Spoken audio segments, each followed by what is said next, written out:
അല്ല, മുഖ്യമന്ത്രി പറഞ്ഞല്ലോ ഈ നാഷണൽ ഹൈവേ നിർമ്മാണവുമായി ആ മുതൽ ഷാ വരെ ഒരു ബന്ധവും സംസ്ഥാന ഗവൺമെന്റ് അത് സമ്മതിച്ചാൽ മതി. ഒരു ബന്ധമില്ല.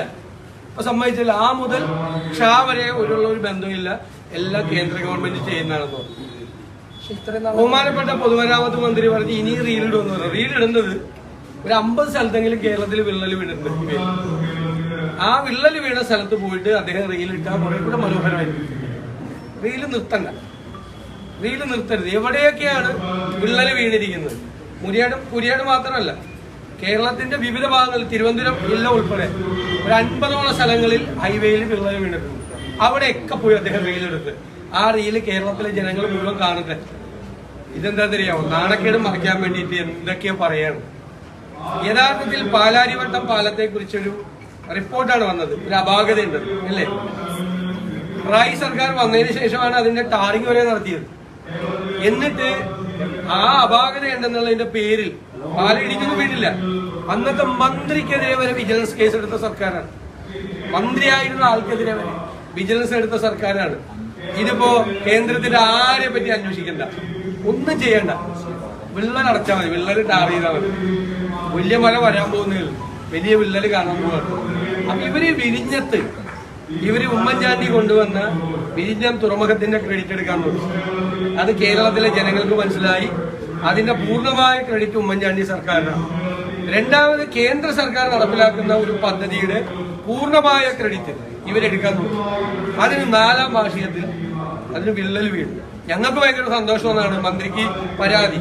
ഞങ്ങൾക്ക് സന്തോഷമല്ല, ഞങ്ങൾക്ക് നേരത്തെ പറഞ്ഞതാണ് MP-മാർ ഉൾപ്പെടെയുള്ള ഞാനടക്കമുള്ള ആളുകൾ ഈ റോഡ് നിർമ്മാണത്തിൽ അശാസ്ത്രീയമാണ്, അപാകതയുണ്ട് എന്ന് എഴുതി കൊടുക്കുന്നതിന് മുമ്പ് ഞങ്ങൾ നേരത്തെ പറഞ്ഞാണ് ഇത് അപകടമാണെന്ന്. അന്ന് ഇത് ഇലക്ഷന് മുമ്പ് ഇത് നടത്തി ഞങ്ങളാണ് കൊണ്ടുവന്നത്. 8 കാലി മമ്മൂഞ്ഞാവാൻ ചമഞ്ഞതാണ്. വിഴിഞ്ഞ കാര്യത്തിലും ഈ തുറമുഖത്തിന്റെ ഈ റോഡിന്റെ കാര്യത്തിലും. അതാണ് 4ാം വാർഷികത്തിൽ പൊളിഞ്ഞു താഴെ വീണത്. അപ്പൊ റീല് അതിന്റെ ഇടയിൽ പൊളിഞ്ഞു താഴെ വീണ്. റോഡൊക്കെ പൊളിഞ്ഞു. പക്ഷേ UDF ഞങ്ങൾ ഏത് കാര്യത്തിലാണ്? ഞങ്ങൾ ഒറ്റ കാര്യത്തിലാണ് എതിരെ നിൽക്കുന്നത്. കേരള അത് കേരളത്തിനെ പാരിസ്ഥിതികമായി തകർക്കും, സാമ്പത്തികമായി തകർക്കും. ഞങ്ങളൊരു നിലപാടെടുക്കും. ആ നിലപാടിൽ നിന്നല്ലോ നിലപാടിൽ ജനങ്ങൾ ഞങ്ങളോടൊപ്പം നിന്നില്ലേ? ഊരി എറിഞ്ഞില്ലേ കുറ്റിയെ? അല്ലാതെ ഏത് കാര്യത്തിലാണ് ഞങ്ങൾ എതിരായി നിലപാടെടുത്ത്? 2019 പൂർത്തിയാക്കേണ്ട വിഴിഞ്ഞ 2025 പൂർത്തിയാക്കിയിട്ട് അതിൽ ക്രെഡിറ്റ് എടുക്കുക. ഇതിൽ എന്ത് അവകാശപ്പെടാനുള്ളത്? സർക്കാരിന്റെ എന്ത് കാര്യമാണ് സർക്കാരിന് അവകാശപ്പെടാനുള്ളത്? നിങ്ങൾ ഗെയിൽ പൈപ്പ് ലൈൻ പൂർത്തിയാക്കിയെന്ന് പറയും.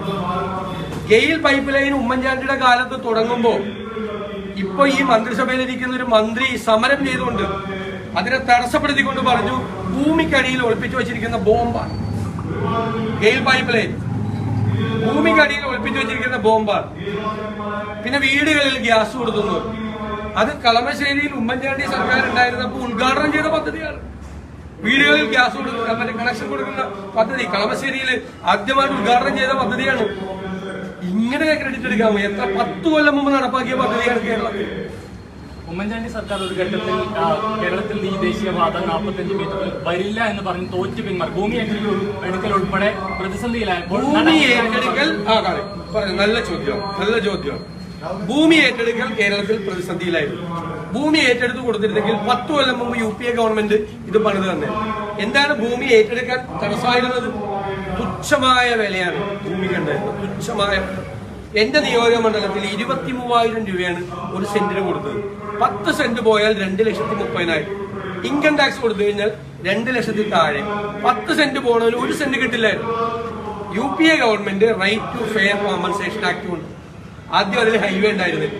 രണ്ടാമത് ഹൈവേ വന്നു. ആ ഹൈവേ വന്നതിന് ശേഷം അന്ന് 23,000 കിട്ടിയ സ്ഥലത്ത് ഇപ്പൊ 10 ലക്ഷം രൂപ കിട്ടിയത്. ഇപ്പൊ ആളുകൾ ചോദിക്കുന്നത് ഞങ്ങളുടെ സ്ഥലം എടുക്കണമെന്ന് ചോദിക്കുന്നത്.